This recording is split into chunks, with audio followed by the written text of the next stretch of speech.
Hi there, John Farahmand from P3 Performance Training, coming at you today with a little bit of a lesson in what I call value creation. Recently, some of our younger therapists have been coming to some of the senior therapists and obsessing about their productivity. You know, their schedules aren't as full, they're not generating as much, they're not getting as many direct referrals, etc., etc., etc. And the conversation got elevated or escalated to me. And so at our directorship meeting, I brought up this concept of value creation, and I'm going to talk to you today about how it pertains to us in an outpatient physical therapy environment, but for some of our private coaching clients, this has an entirely different perspective. But for today's video, what I'm going to talk to you about is how we create it for our therapists who are having trouble figuring out or creating it for themselves. So let's just start with what we're actually talking about. Value creation. How do you do that? In an outpatient physical therapy clinic, it's got to start with competence. You know, what does that mean? Well, for us, it means clinical skills. Without these, you're dead in the water, okay? This is why new grads come out of school after spending $250,000 or more on their education, and they want mentorship. They want mentorship. They want mentorship. And if you're an owner and you're seeing this video, you know what I'm talking about. You're like, man, I just hired you. I'm paying you a full salary, and you want us to cut away from treatment hours to mentor you? It's kind of hard, right? Well, without competence, how in God's name are they going to provide value for patients?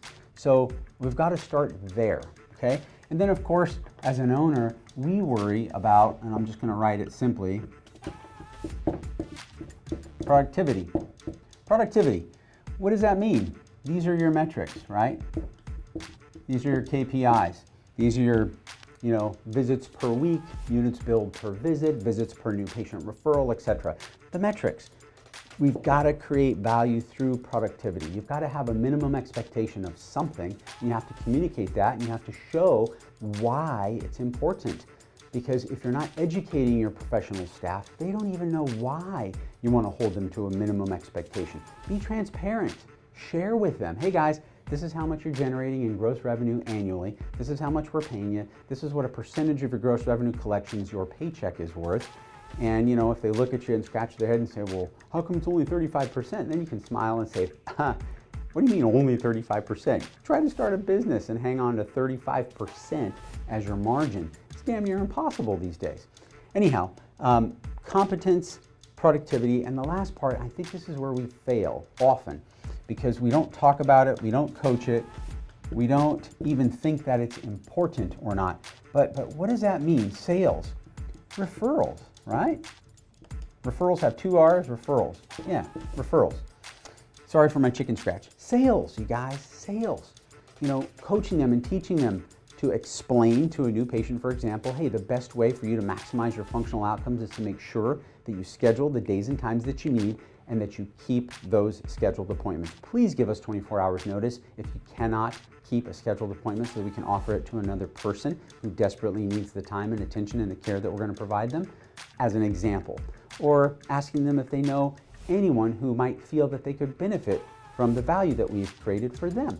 Do they know anyone who could benefit from our services? And if they say yes, and most people do, if you're doing your job correctly, say, wonderful, would you mind letting them know about me and about our service and sending them to the practice so we could help them as well? That would be the highest compliment that you could pay to me and to our practice.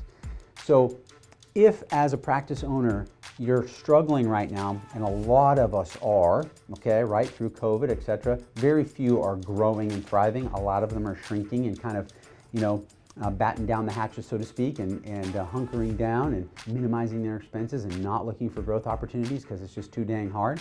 Well, start here. Start by remembering that the reason that we're in business in the first place is to create value for other people through movement, okay, and through exercise and through maximizing their functional capacity. Well, make sure that all of your therapists are competent. If they're not, teach them, get them some Con Ed, send them to some workshops, bring in some instructors, etc.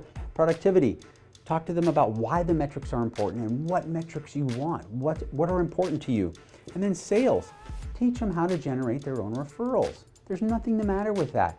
Don't think of sales as a bad word, because if you can't sell, you can't earn. And what are we all in business for?